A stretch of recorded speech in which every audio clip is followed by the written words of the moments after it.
Y hemos estado estudiando la primera carta del apóstol Juan en el capítulo 2, donde nos habla del amor, pero también ahí nos habla del amor que Dios prohíbe, el amor al mundo. Hemos estado viendo en estos últimos estudios, respondiendo la pregunta, ¿por qué no debemos amar al mundo? Juan nos escribe ahí en su carta y nos explica 4 razones por las cuales no debemos amar al mundo. No debemos amar al mundo por lo que es el mundo. Y hablábamos de esto, que no nos referimos al mundo como la tierra o al mundo como a la cantidad de gente que tiene, sino al sistema que gobierna el mundo. La Biblia dice que el mundo está gobernado por el diablo. Entonces, cuando hablamos del mundo, nos referimos al sistema que gobierna el mundo. No debemos amar al mundo por lo que es el mundo, un sistema gobernado por el diablo. Número 2, tampoco debemos amar al mundo por lo que el mundo nos hace. El diablo usa engaños para atrapar a los creyentes y hace bastantes cosas malas en los creyentes. Los deseos de la carne, los deseos de los ojos, la vanagloria de la vida.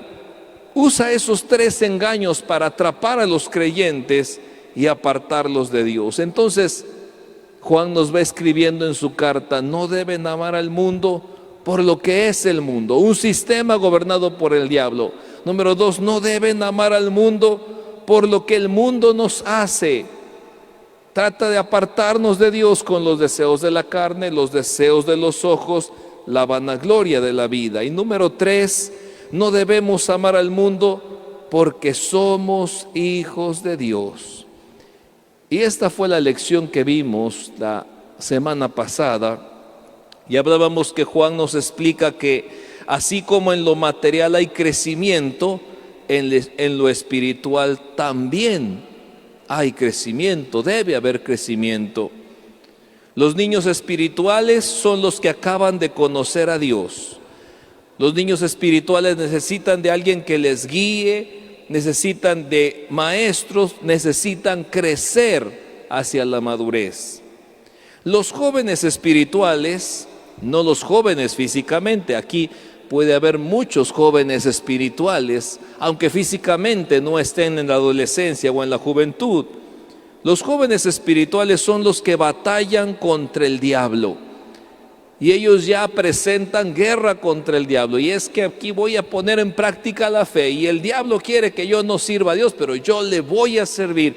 Y ellos, dice la palabra, ellos han vencido al maligno con la palabra de Dios. Los jóvenes espirituales vencen al diablo con la palabra de Dios. Y los padres espirituales son los creyentes que tienen un conocimiento de Dios personal e íntimo. Conocen los peligros del mundo porque conocen a Dios. Hoy vamos a ver la 4ª razón por la que no debemos amar al mundo. Dijimos, número 1, no debemos amarlo por lo que es el mundo, un sistema gobernado por el diablo.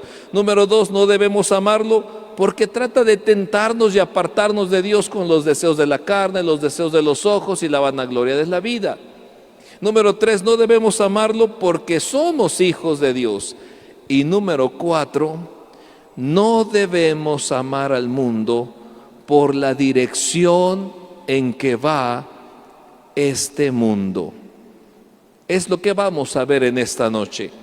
No debemos amar al mundo por la dirección en que va el mundo.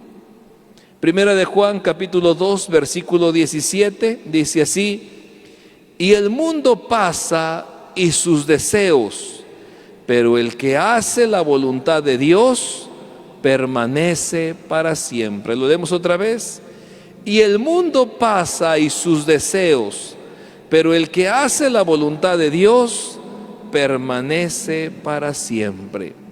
Padre bendito, Señor, te damos gracias porque hoy nos permites continuar con el estudio de tu palabra sobre la primera carta del apóstol Juan. habla nuestras vidas, Señor. Abre nuestros ojos, habla nuestro corazón, que tu Espíritu Santo nos guíe en el estudio de tu palabra hoy. En el nombre de Jesús te lo pedimos. Amén. Amén.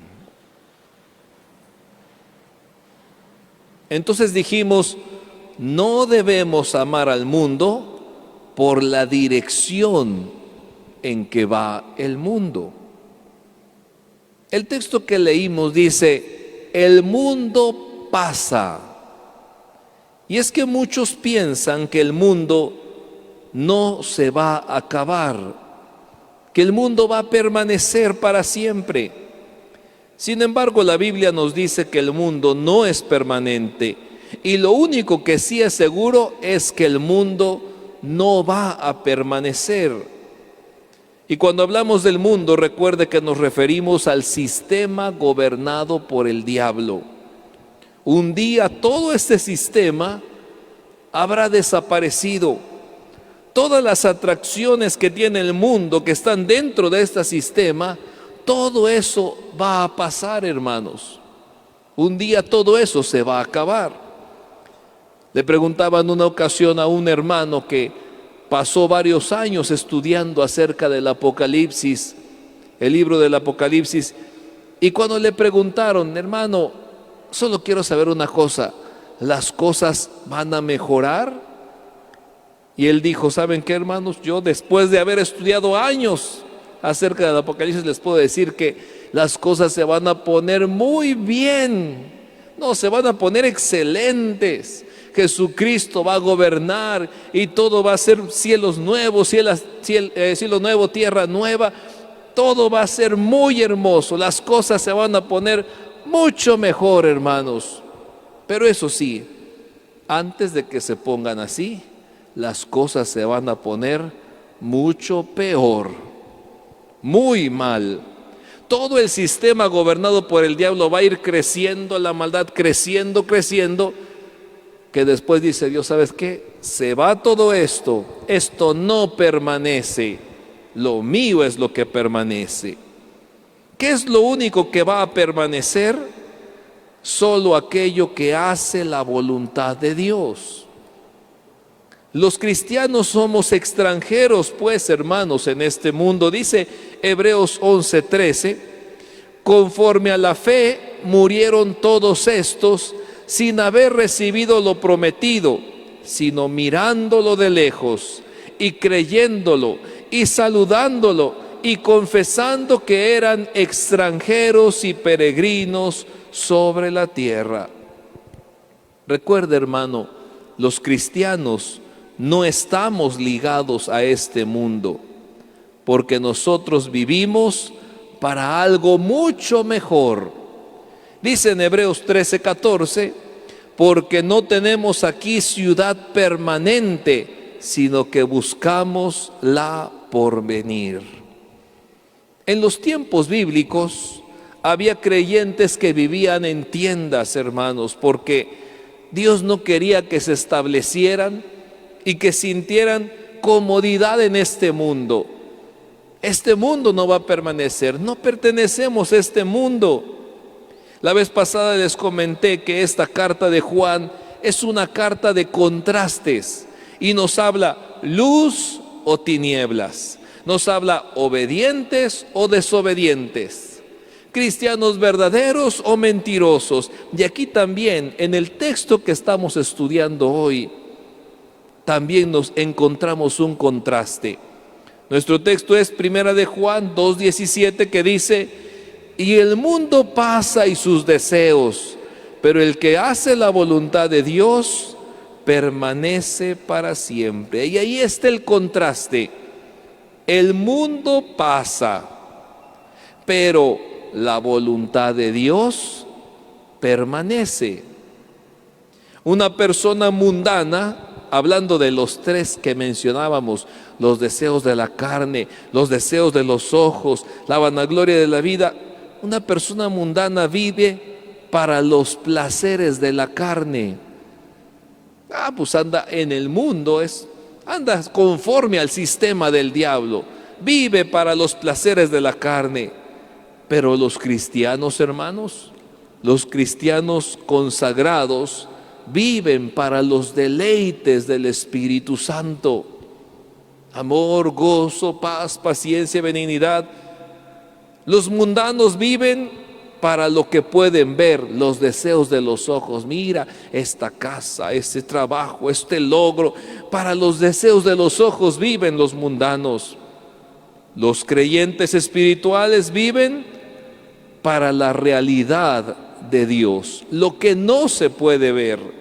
Segunda los Corintios 4 del 8 al 10 dice que estamos atribulados en todo, mas no angustiados, en apuros, mas no desesperados, perseguidos, mas no desamparados, derribados, pero no destruidos, llevando en el cuerpo siempre por todas partes la muerte de Jesús, para que también la vida de Jesús se manifieste en nuestros cuerpos. Y el versículo 16 al 18 dice: por tanto, no desmayamos.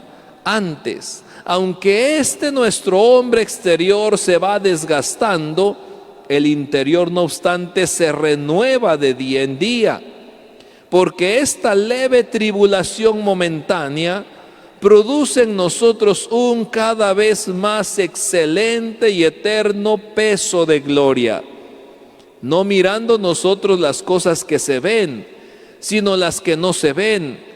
Pues las cosas que se ven son temporales, pero las que no se ven son eternas. Los mundanos pues se van con las cosas que se ven, pero los espirituales con las cosas que no se ven. Tenemos varios ejemplos en la Biblia, tan solo para mencionar uno así, vemos a Moisés estando en el palacio del faraón, siendo nombrado como el hijo de la hija del faraón. Dice la Biblia, prefirió dejar todo eso por seguir a Dios, por obedecer a Dios. Pero las cosas que se ven, mira, como hijo de la hija del faraón, una cama cómoda, tu desayuno, comida y cena, lo mejor como de restaurante todos los días, la mejor ropa, los mejores sirvientes. Y dejó todo eso para ir a cuidar ovejas en el desierto. ¿Cómo vas a dejar eso? Mira, mejor yo que tú dejo a Dios y me quedo en esto. Dijo Moisés, no, yo estoy viendo lo que no se ve, lo espiritual. Yo quiero obedecer a Dios, yo quiero hacer la voluntad de Dios. De manera que los mundanos viven para lo que pueden ver, los espirituales para las realidades de Dios. Los que tienen la mentalidad mundana viven para la vanagloria de la vida. Los espirituales viven para hacer la voluntad de Dios, para agradar a Dios, para darle la gloria a Dios con su vida. Ahí está el contraste, lo mundano y lo espiritual. Lo mundano para que vean que yo, lo espiritual para que la gente le dé la gloria a Dios. El pasaje dice, lo mundano pasa y la voluntad de Dios permanece. Todas las naciones que vemos aquí en el mundo, hermanos, no permanecerán para siempre. Un día serán reemplazadas por un nuevo orden de las cosas cuando Cristo venga.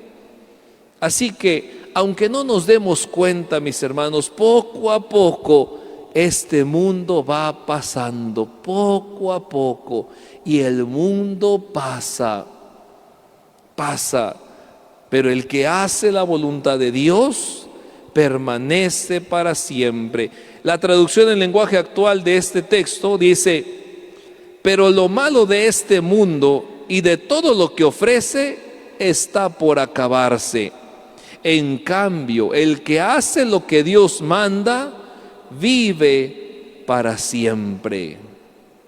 Los cristianos que dedican sus vidas a hacer la voluntad de Dios, a obedecer a Dios, permanecen para siempre.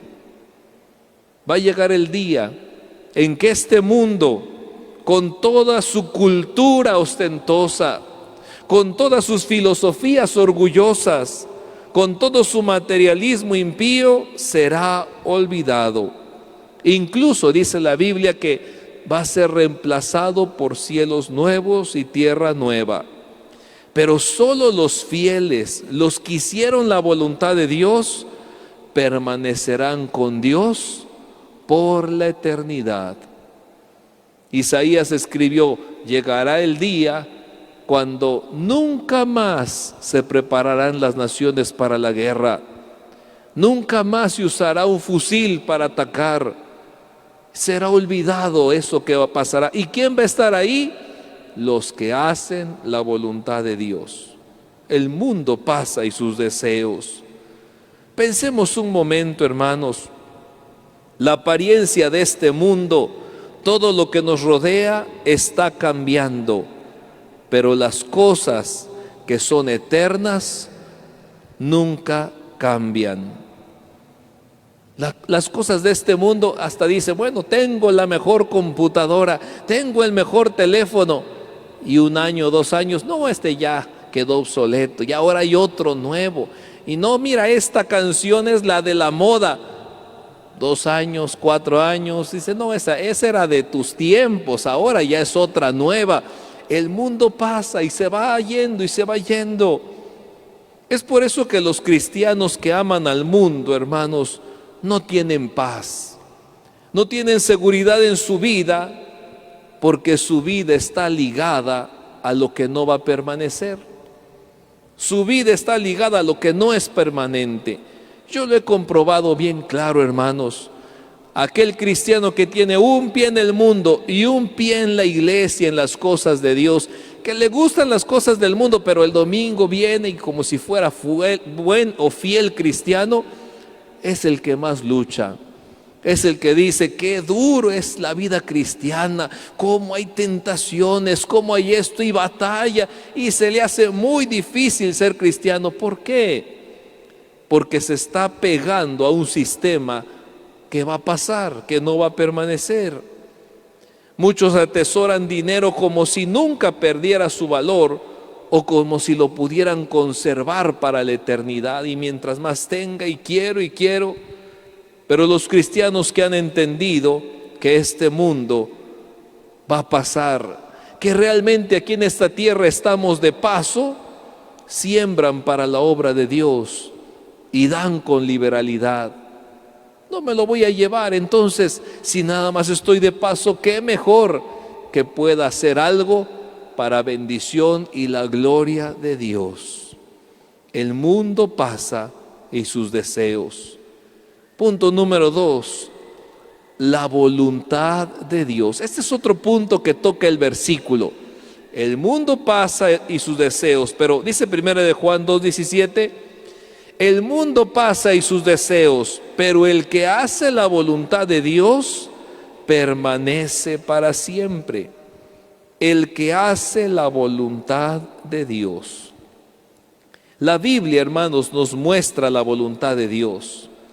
Todos los que han sido salvos tienen el privilegio de conocer la voluntad de Dios. Todos los que han entregado su vida a Cristo. El día que el apóstol Pablo se entregó a Cristo, cuando apenas estaba recién convertido, cuando apenas fue salvo, le dijeron estas palabras. Hechos 22:14 dice, y él dijo, el Dios de nuestros padres te ha escogido para que conozcas su voluntad y veas al justo y oigas la voz de su boca. Tú que eres cristiano, Dios te ha escogido para que conozcas su voluntad. Dios quiere que tengamos conocimiento de su voluntad. Dice Colosenses 1:9, por lo cual también nosotros desde el día que lo oímos, no cesamos de orar por vosotros y de pedir que seáis llenos del conocimiento de su voluntad en toda sabiduría e inteligencia espiritual.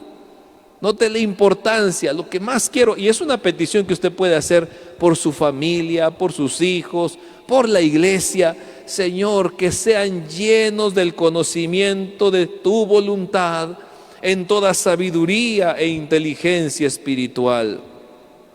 La voluntad de Dios no es algo para consultar de vez en cuando, hermanos. Como una enciclopedia. ¿Qué significa esta palabra? Ah, pues no sé. Pues vete a la enciclopedia. O dijeran ahora, vete ahí a Google y ponle. La voluntad de Dios no es para que la consultemos cuando tenemos alguna duda. Es algo que debe controlar nuestras vidas, hermanos. Para los cristianos, para los hijos de Dios, lo más importante no es que ¿será que esto es bueno o esto es malo? ¿Esto es correcto o es incorrecto? Y hay muchos cristianos que se preocupan por eso. ¿Será bueno hacer esto o es malo? ¿Será correcto hacer esto o es malo? Para los hijos de Dios no debe ser importante que si es bueno o es malo. La clave está en saber cuál es la voluntad de Dios para tu vida. ¿Qué es lo que Dios quiere para ti? Dios quiere que entendamos su voluntad, no solamente que la sepamos, que la entendamos. Que no solamente leamos así, aquí dice, no, yo ya le entendí y esto es lo que Dios quiere que yo haga. Por ejemplo, hermanos, Israel sabía qué era lo que Dios estaba haciendo. Y cuando veía, no, pues Dios está obrando, está haciendo esto. El pueblo de Israel sabía qué era lo que Dios estaba haciendo. Pero Moisés que estaba cerca de Dios, sabía por qué hacía Dios esas cosas. No es solamente ver cómo obra Dios, sino entender por qué así. No se trata de ¿es bueno o es malo? ¿Será bien ir a este lugar o está mal? Sino entender cuál es la voluntad de Dios para tu vida. Después de conocer la voluntad de Dios, debemos, hermanos, hacerla de todo corazón. Dice en Efesios 6:6, no sirviendo al ojo como los que quieren agradar a los hombres, sino como siervos de Cristo, de corazón, haciendo la voluntad de Dios. Entonces, no agradamos a Dios cuando sabemos su voluntad. A los jóvenes se les ha dicho, por ejemplo, no os unáis en yugo desigual, y pues sí, quiere decir que no vas a buscar tu pareja entre los inconversos, entre los incrédulos. Conocen la voluntad de Dios. Y el conocer la voluntad de Dios no significa que están agradando a Dios. Ellos agradan a Dios cuando hacen lo que Dios dice. Cuando se presenta la oportunidad que la muchacha más hermosa por la que ellos han visto y es la que les gusta, dicen, aunque tengo la oportunidad, la rechazo porque no es la voluntad de Dios, porque no nos unáis en yugo desigual. Ahí entonces están agradando a Dios, no con que conozcan la voluntad, sino cuando la ponen en práctica, cuando hacen lo que Dios dice. Mateo 7:21 dice, no todo el que me dice Señor, Señor entrará en el reino de los cielos, sino el que hace la voluntad de mi Padre que está en los cielos. Entonces nosotros agradamos a Dios no por saber su voluntad, sino por hacer lo que Él nos está pidiendo. Mientras más obedientes seamos, mis hermanos, más capaces seremos de hallar y de seguir la voluntad de Dios. Dice en Romanos 12:2, no os conforméis a este siglo, sino transformaos por medio de la renovación de vuestro entendimiento, para que comprobéis cuál sea la buena voluntad de Dios, agradable y perfecta. Entonces no se trata de, oh, es un tesoro, por fin descubrí cuál es la voluntad de Dios y eso le agrada a Dios. No, a Dios le agrada que tú hagas su voluntad. Y Él quiere que tú entiendas su voluntad para que la vayas a hacer. Y mientras más obediente seas, más vas a entender la voluntad de Dios. Cuanto más obedecemos a Dios, más eficaces seremos en conocer lo que Dios quiere que hagamos. La meta de Dios es que estemos firmes, perfectos y completos en todo lo que Dios quiere. Colosenses 4:12 dice: os saluda Epafras, el cual es uno de vosotros, siervo de Cristo, siempre rogando encarecidamente por vosotros en sus oraciones, y termina: para que estéis firmes, perfectos y completos en todo lo que Dios quiere. Un ejemplo más, mis hermanos. Un niño pequeño, por ejemplo, constantemente le pregunta a sus padres qué está mal y qué está bien. ¿Por qué esto? ¿Por qué lo otro? ¿Esto está bien? ¿Esto está mal? ¿Qué hago? ¿Hago esto o no lo hago? Y el niño pequeño va a andar preguntando qué quiere que hagan sus padres y qué no quiere que haga. Como vive con sus padres, como está en la casa de sus padres, está pegado a ellos, pues constantemente él va a escuchar la enseñanza de sus padres. Mira, hijo, yo quiero que seas una persona así. Mira, hijo, esto significa ser honrado. Y no solamente va a escuchar la enseñanza, también va a ver la disciplina cuando es necesaria. El niño va viendo enseñanza, disciplina, y como está cerca de sus padres, poco a poco va conociendo la voluntad de sus padres para él. Incluso cuando el niño ya es obediente, cuando el niño ya se va siendo disciplinado, hasta se puede decir que le dicen: ay, pero no sé qué va a decir mi papá. Si tu papá estuviera aquí, ¿qué diría? Ay, no me daría permiso. ¿Por qué dices que no te daría permiso? Porque ya lo conozco. He escuchado sus enseñanzas, su disciplina, he estado cerca de él, y conociendo a mi papá o conociendo a mi mamá, no me daría permiso. Conoce la voluntad de su papá porque está ahí con él. Un niño obediente y disciplinado hasta incluso lee la mente de sus padres cuando mira sus caras, o cuando mira que ya le echó el papá una mirada: híjoles, ya sé qué me espera, ya sé que en la casa me va. ¿Y cómo lo sabes? Pues porque he estado con él, porque he escuchado su enseñanza, he escuchado también su disciplina, he visto su disciplina. De igual manera, hermanos, un cristiano inmaduro siempre va a estar preguntando a sus amigos qué piensan que sea la voluntad de Dios. Oye, ¿tú crees que sea la voluntad de Dios que me case con fulana? ¿Tú crees que sea la voluntad de Dios que haga yo esto? ¿O qué piensas tú? ¿Será que es la voluntad de Dios?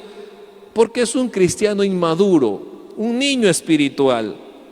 Sin embargo, un cristiano maduro sabe qué es lo que Dios quiere que haga. Está firme, está completo en la voluntad de Dios, y no tiene dudas cuando se le presenta una oportunidad. ¿Será que voy? Dentro de él yo ya sé que Dios no le va a gustar, y ya sé que Dios no va a estar de acuerdo, y si voy en contra de la voluntad de Dios. Pero ¿cómo lo sabe? ¿Cómo puede saber la voluntad de Dios?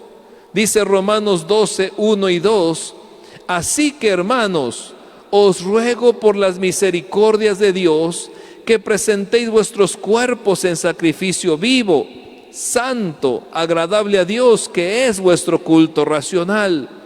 No os conforméis a este siglo, sino transformaos por medio de la renovación de vuestro entendimiento, para que comprobéis cuál sea la buena voluntad de Dios, agradable y perfecta. Al igual que en el caso del niño, el niño sabe la voluntad de sus padres porque vive en casa de sus padres, porque escucha su enseñanza, porque lleva su corrección. De igual manera, los cristianos que aman al mundo no viven cerca de Dios. Aman los placeres de los ojos, aman todo lo que el mundo está ofreciendo, y como no están cerca de Dios, no conocen la voluntad de Dios. Dios comparte sus secretos y les muestra su voluntad a los que le van obedeciendo. Dice San Juan 7:17: el que quiera hacer la voluntad de Dios conocerá si la doctrina es de Dios o si yo hablo por mi propia cuenta. Mientras más obediente eres a la voluntad de Dios, Dios te va revelando, te va mostrando, te va enseñando. Entonces, hermano, toma nota de esto que es muy importante. La voluntad de Dios no es un restaurante espiritual donde se sirve un buffet y yo llego, a ver, ¿qué hay de la voluntad de Dios? Ahí estoy, este sí me gusta, pero este no me gusta. Entonces voy a agarrar nada más estos dos que me gustan y pues gracias, Señor, por mostrarme tu voluntad. Solo estos dos quiero. No, la voluntad de Dios no es como un restaurante que escogemos lo que queremos y rechazamos lo que no. La voluntad de Dios debemos aceptarla en su totalidad. Esto significa, hermanos, una entrega personal, total, toda nuestra vida entregada y rendida a Dios. Eso significa. Y tal vez en la voluntad de Dios dice, mira, aquí está la voluntad, tú vas a ser un médico y tú vas a sanar varios hermanos y por medio de tu labor, eso sí me gusta, y te vas a casar con fulana y vas a... Pero ella no me gusta. Me gusta más aquella que estudia conmigo. Sus padres no son cristianos más, pero yo la voy a convertir. Dice Dios, no es que vas a escoger qué es lo que quieres y qué no.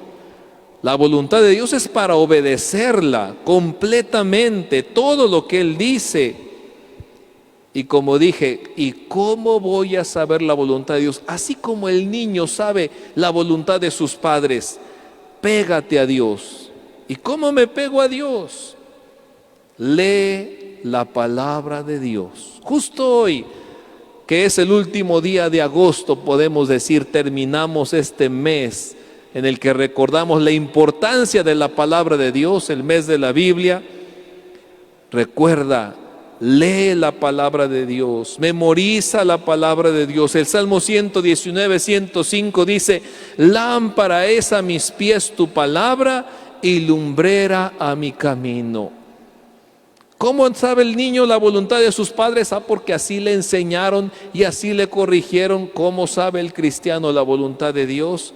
Porque así le enseñó Dios. ¿Dónde le enseñó? En la palabra, hermanos. A los cristianos mundanos no les gusta leer la Biblia. Y cuando la llegan a leer, no la obedecen. Entra por un oído, sale por el otro. Puede pasar un tiempo leyendo y ni la aprovecha. Pero los cristianos espirituales pasan tiempo leyendo la Biblia. Meditan en ella, descubren la voluntad de Dios y la aplican a su vida diaria. En conclusión, hermanos, los hijos de Dios, los cristianos, estamos en este mundo, pero espiritualmente, recuérdelo, no somos de este mundo.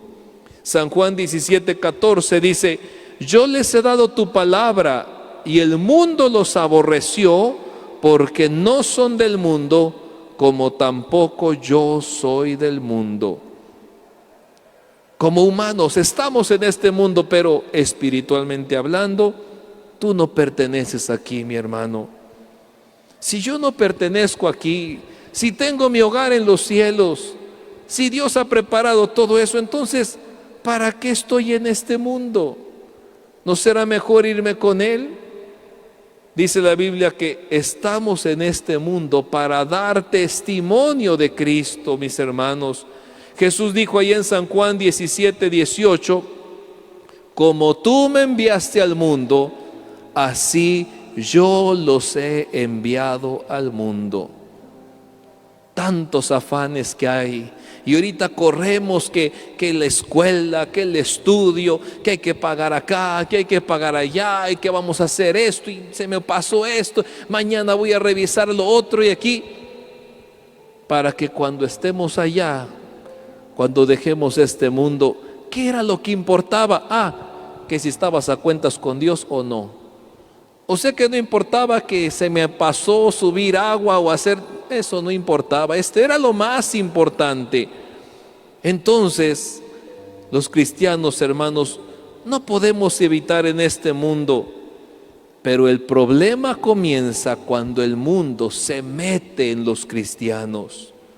Cuando el mundo se mete a los cristianos, se va a meter, comienza con el corazón, con la amistad del mundo. Y no olvidemos lo que escribió Juan ahí en Primera de Juan 2:15. Primera de Juan 2:15, no sé si dice así: no améis al mundo ni las cosas que están en el mundo. Si alguno ama al mundo, el amor del Padre no está en él. Pónganse de pie, hermanos.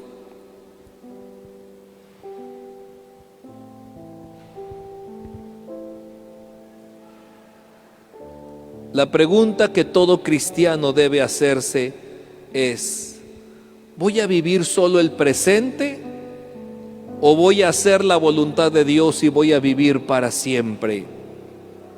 Jesús ilustró esta elección contándonos sobre dos hombres y dijo: uno edificó sobre la arena y el otro edificó sobre la roca. Solo uno permaneció para siempre. Uno solo fue por un ratito, el momento. Recuerda, mi hermano, el amor al mundo es el amor que Dios aborrece. Evita a toda costa, a todo lugar, amar al mundo. No debemos amar al mundo por lo que es el mundo, un sistema gobernado por el diablo. No debemos amar al mundo por lo que el mundo hace a los cristianos. Los deseos de la carne, los deseos de los ojos, la vanagloria de la vida quiere apartarnos de nuestro Padre. No debemos amar al mundo porque somos hijos de Dios. Y no debemos amar al mundo por la dirección en que va este mundo. El mundo pasa y sus deseos, pero el que hace la voluntad de Dios permanece para siempre.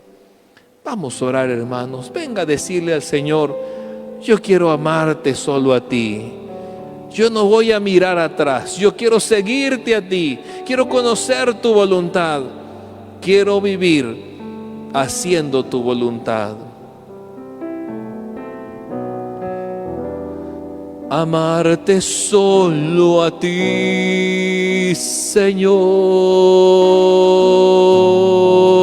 Amarte solo a ti, Señor. Amarte solo a ti, Señor. Y no mirar atrás.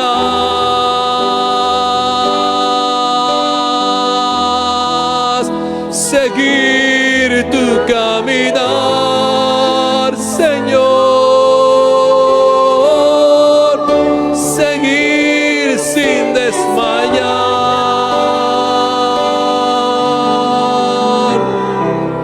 Postrado ante tu altar, Señor. Y no mirar atrás.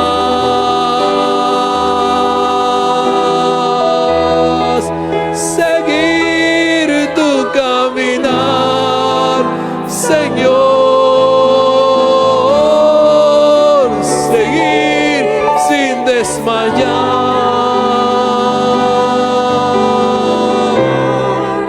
Postrado ante tu altar, Señor,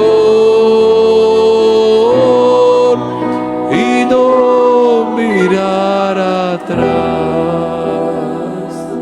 Padre bendito, Señor, que este coro sea una realidad en cada uno de mis hermanos, una realidad en tu iglesia, Señor. Amarte solo a ti, Señor, solo a ti. Dice tu palabra: no améis al mundo ni las cosas que están en el mundo. Si alguno ama al mundo, el amor del Padre no está en él. No queremos que estés lejos de nosotros. Queremos que estés cerca de nosotros, Señor. Queremos conocer tu voluntad, Señor. Que tu Espíritu Santo guíe en nuestro corazón, abra nuestros ojos. Si tenemos cosas en casa o estamos haciendo algo de este mundo, Señor, que lo desechemos, que nos apartemos, Señor. Padre, porque nuestra morada no está aquí, Señor. Solo estamos de paso, Señor. Ayúdanos a ser fieles, fieles en testificar que Cristo murió por los pecados del mundo y que sus brazos están abiertos a todo aquel que hoy se acerca a Él y le pide perdón de sus pecados, Señor. Gracias, Padre, porque como un Padre amado, también escucha nuestras peticiones, Señor.